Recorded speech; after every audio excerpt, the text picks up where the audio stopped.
Well, things just keep getting worse for Kakarot this time around. Hey guys, DB here, and we are finally back to continue What If Goku Was Raised by Master Shen, going into part 8.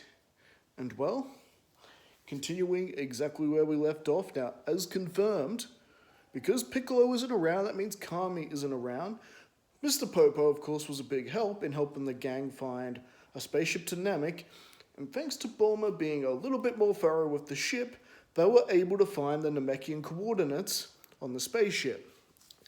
The coordinates from where the spaceship came from in the first place. Yes, I know, we didn't do the whole King Kai telling them the whole coordinates thing, because, well, so far King Kai hasn't made an appearance in this timeline, so we needed a little leeway to make Planet Namek still happen. Now, Kakarot, as part of a pact that he made with Vegeta, Nappa, I cannot remember for the life of me whether or not I killed Raditz or not. I think we did kill off Raditz, if my memory serves me right. Didn't Raditz run off with Kakarot and Yuri's child that we named after Bardock, Kakarot's father,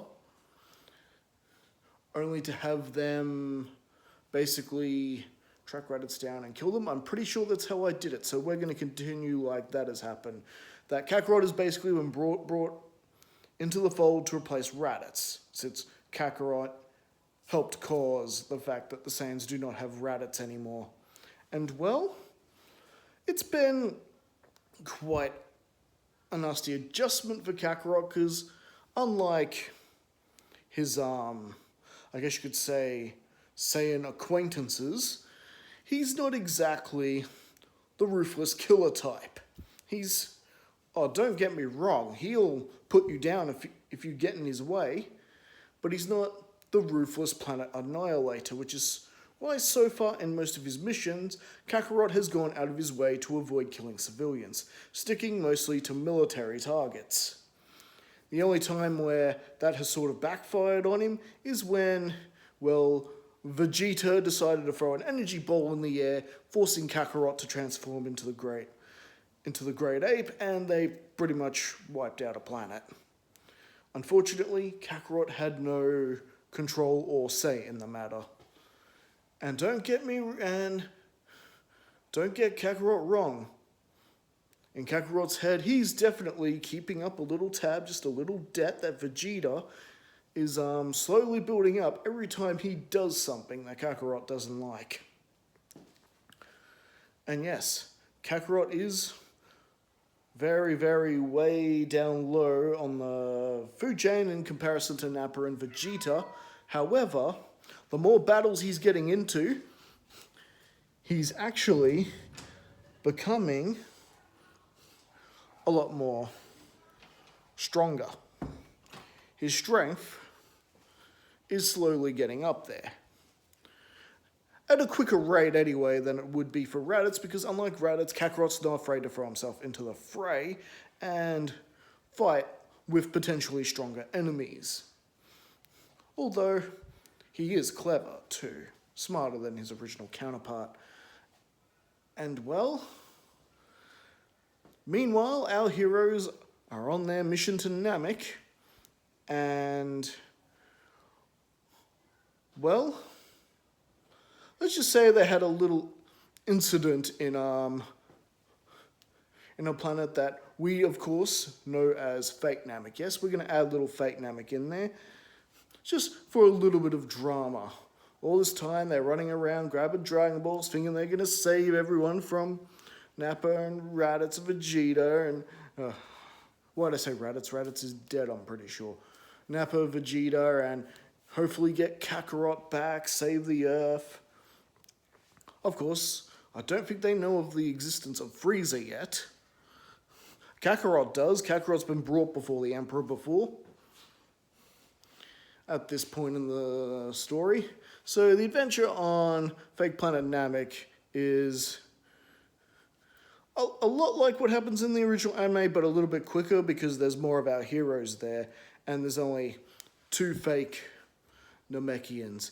In the end, it's actually Yuri that gets him out of this that trap when using her more Wiccan witchcraft kind of abilities is able to dispel their illusions, and ultimately they stop them and they're back on the trail to Namek. And, well, Vegeta, Nappa, and their new addition Kakarot, while Vegeta is somewhat impressed with the strength of Kakarot, that he's not a complete coward like his brother Raditz. He also is less impressed with him in other ways.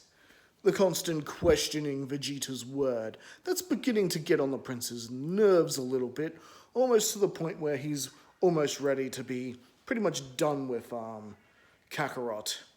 So now Kakarot has landed himself in a bit of a tricky sort of situation here. If he's not careful, he could end up dead. And of course, if he ends up dead, there's no guarantee that Nappa and Vegeta are going to keep true to their pact and just go back to Earth and destroy it.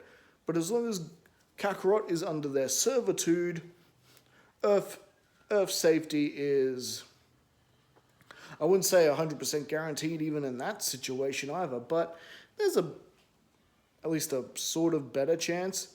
Depends if Frieza decides to, build a new hotel there or something. I think that's the biggest danger the planet's in right now. But certainly better than having, Nappa and Vegeta destroy and kill everybody in front of them. Anyway, so Kakarot, nearly said Goku there for a second, nearly did it, nearly slipped up. Now has to begin thinking about, okay, how is he going to keep himself alive long enough until he can actually do something about this? And so, unfortunately, he has to mention the Dragon Balls. Yes, he decides to mention the Dragon Balls. Now, Kakarot is not a fool. He's never once thought that King Piccolo was some evil demon or even Kami. Looking green, antennas. Pretty obvious that these were of alien origins. And, well, Kakarot has sort of been thinking about this for a while, ever since training with Kami and the Lookout, that even if they killed Kami, which Kakarot did when he killed Piccolo Jr. in the 23rd Tenkaichi Budokai. I'm pretty sure that's how I had it done in the previous parts. Do correct me in the comments. Either way, Piccolo's gone, which means Kami is gone. And unfortunately, in order to maybe save his skin and potentially give the Earth a bit more breathing room at this point, is to tell Vegeta and Nappa about the Dragon Balls, and that his theory that there could be other people like Kami and Piccolo who could have Dragon Balls. What? You're serious? Hey, Vegeta, that, Piccolo guy he was talking about kinda sounds like a Namekian. Come to think of it, Nappa, you're right. A Namekian. Kakarot, you said he was green-skinned, antennas on his head. Yeah, that's exactly what I said. Did I stutter? Watch your tone with me, Kakarot. Very well, Namekians. We have heard rumors about the magical wishing orbs on Namek before. It would seem, Kakarot, that you aren't so useless after all. You may have found the discovery of a lifetime. Yeah, you may have found something that will keep us in Frieza's good graces. Don't be stupid, Nappa. No. If what Kakarot is saying is true and these wish orbs are for real, these Dragon Balls, to think we could wish for something better for ourselves. How does immortality sound to you? That way, no matter what Frieza does, he could never be able to kill us.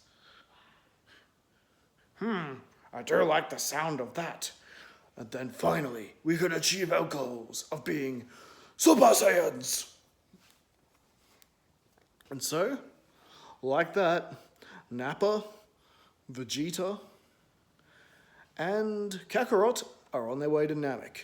Except, Nappa had his scouter on.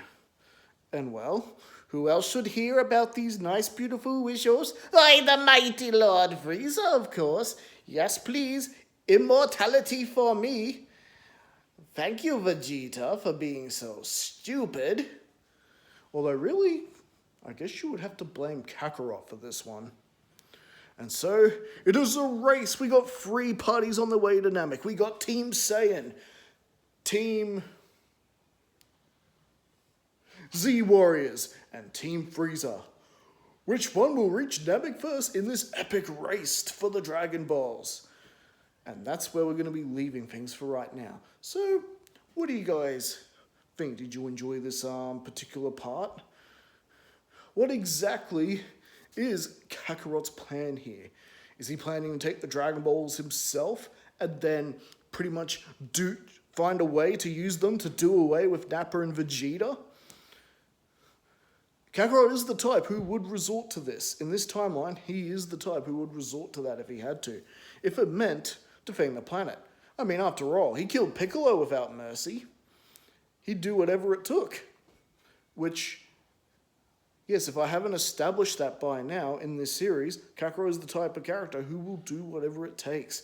He doesn't do this mercy stuff, the stuff that all the other good guys have basically shunned him for. No. And he couldn't care less either. He'll do whatever it takes to defend his family. And well, the race is on. Don't forget to leave your comments, like and subscribe if you're enjoying the content, and I will see you guys again next time. Catch you later!